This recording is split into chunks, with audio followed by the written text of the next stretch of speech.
1byone sent me their smoke machine a while back, so why not add a light machine onto the party arsenal? Let's turn up, y'all.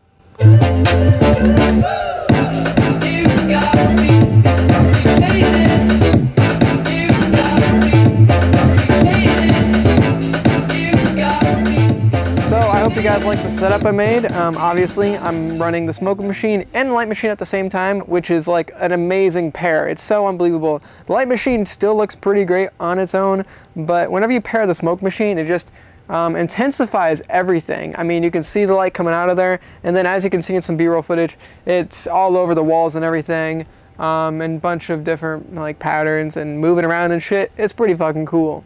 Anyways, moving into this review, let's take a look at the unit. So you get the dome, which is pretty cool. Obviously, I guess you kind of have to get that.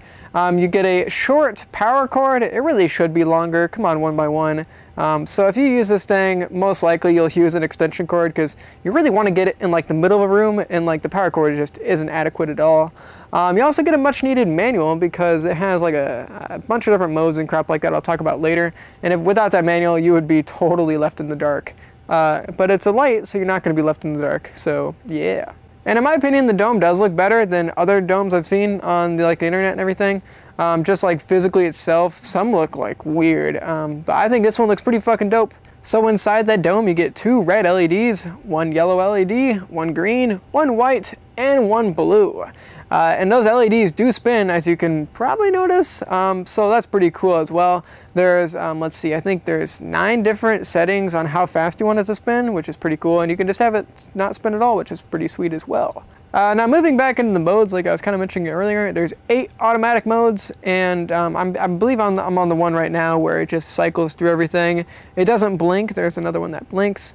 But that's pretty cool. So with the manual, you'll actually be able to figure out what those automatic modes do. There's also 2 sound activated modes, one that just basically lights up whenever sound hits, and one that lights up and spins whenever sound hits. Peace up, A-Town. Yeah.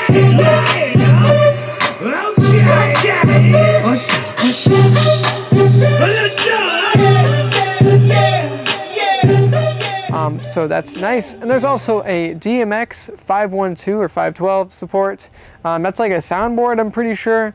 I wasn't able to try this out because I don't have like a soundboard or anything to control that. But if you do, that's a really awesome selling feature to this dome. So another cool thing about this dome, there's plenty of mounting options. So you can like mount it to like the ceiling or like the wall or something, which is pretty awesome. Then I guess you don't have to mount it in the middle of a room, which is good because the power cord isn't long enough. But it doesn't come with screws, which really didn't make much sense to me. I mean, it'll fit like pretty much whatever screw you put in there. I mean, it's nothing like too tricky or anything.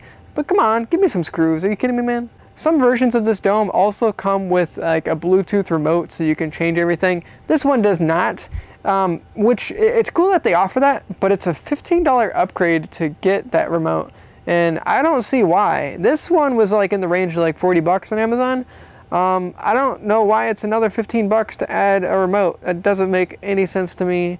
So 1byone, change that up. Back to the unit itself, it could use some upgrades in my honest opinion. Now, like there's different LEDs in there and they can only, like there's 2 red, 1 green, 1 blue, 1 white, and 1 yellow I think or something like that.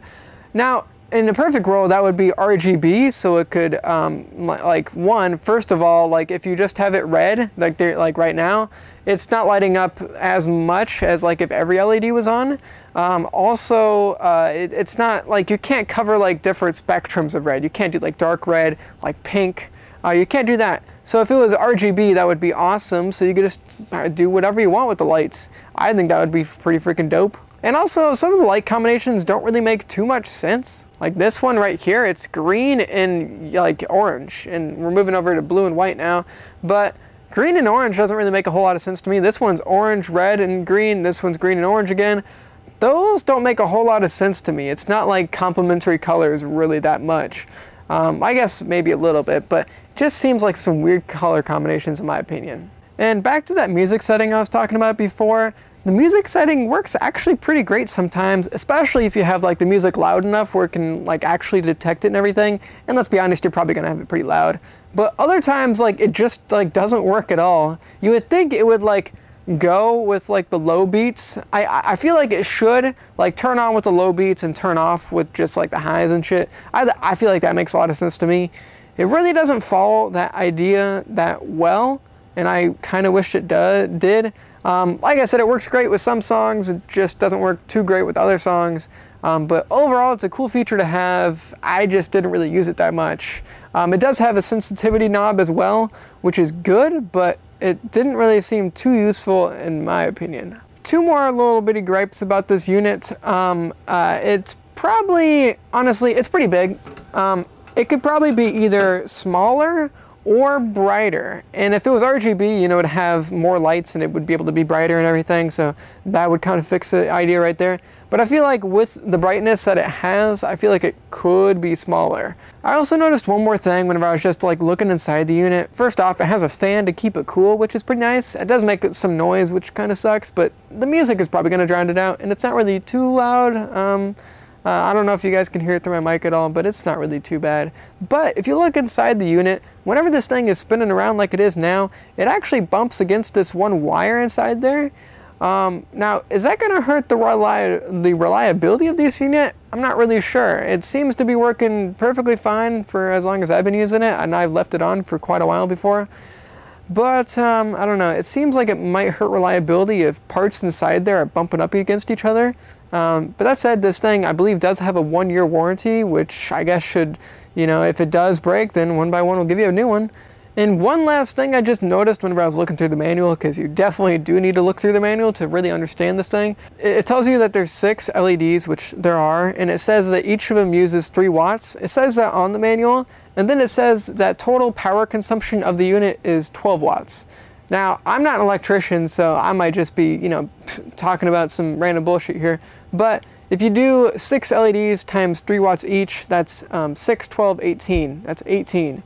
And now that's not the only thing inside there. There's also like the display right there. There's also a fan inside there, and there's also the fact that it spins. And I'm sure all of those use at least a little bit of power. So I don't know why the total power consumption is less than the wattage consumption of each LED. It doesn't make sense to me.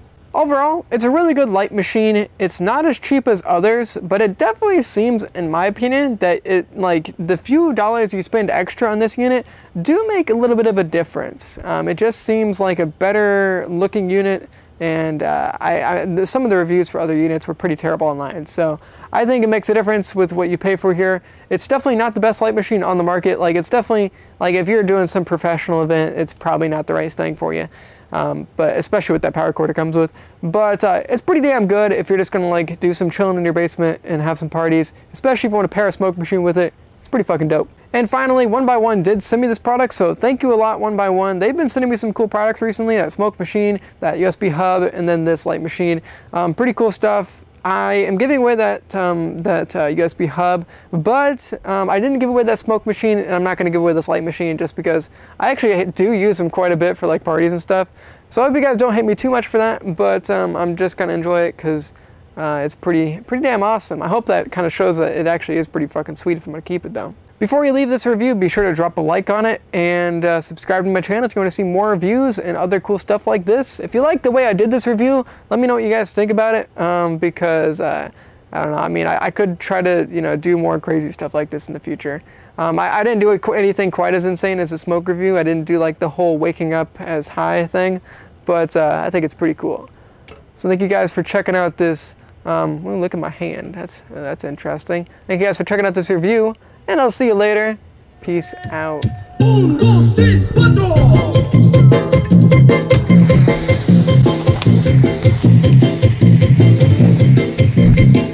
Yeah.